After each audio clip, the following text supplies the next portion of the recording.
I love thinking about flowers and different varieties and types. I love planning on adding new and more exotic varieties, but also getting better at growing sort of the old tried and true standards like sunflowers and snapdragons. I get all those flower catalogs I showed you, and I'll admit, I go a little crazy. I circle them and I dog ear pages, and I get so excited. But at some point, if I'm actually really going to grow things, I need to get serious and make some hard choices. I have a budget, and while just one pack of seeds isn't particularly expensive, if you're planning on planting an eighth of an acre to a quarter of an acre of flowers, that's hundreds and hundreds of dollars. So just because I love it doesn't mean I can get it. I have to prioritize for my market and my sales and for floral design. And then after I have the seeds, this is just a little bit of what I've got for this season. Once I have those seeds, then I have to come up with my succession plan. And then once I have that, I will know how many of each variety I need to plant and when I need to plant it. Then I prepare my soil mix. I do soil blocking with a mix of soil and it's actually coconut coir and different nutrients that I put in there. I also use just regular seed trays, and I use the Pro Mix that you can get in the bales, and they have special fungus in that helps the baby roots take up nutrition so the plants grow nice and strong. I add powdered organic fertilizer, and I add water, and I provide light and warmth and air movement through the use of a fan so that the seedlings grow strong. And all these steps allow little tiny seeds like these that are they're just tiny, but they can become something like this. Like these bachelor buttons, once they get going, they end up being like a shrub and come in so many beautiful and amazing colors just from that little tiny seed.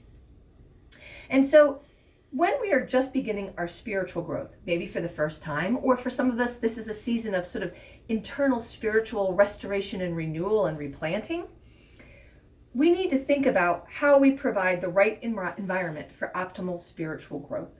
Too often, inexperienced growers, gardeners, and farmers, me included, will just chuck a seed packet on the ground any old place.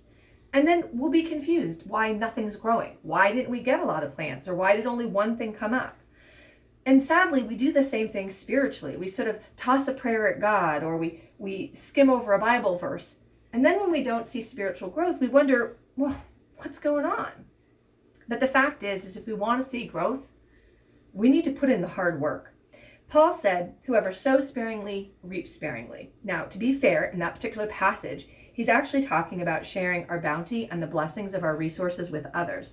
But it's still a true statement. If we put in little, we're going to get little. But if we put in a lot, like what Paul says, if we sow generously, we're going to reap generously. And the fact is that this really applies to our spiritual growth.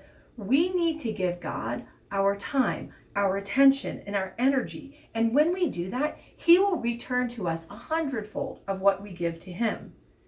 Jesus and the apostles, through both their instruction and the example of their lives, showed us what it looked like to live utterly devoted to God.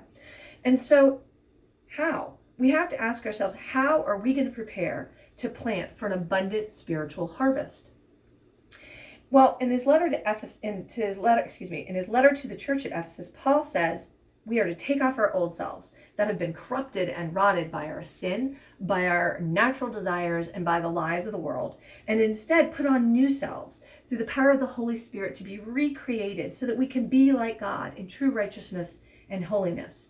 So the question I think we need to ask ourselves is, what is the environment for optimal growth? What kind of spiritual light and water and nourishment and warmth do we need to spiritually flourish?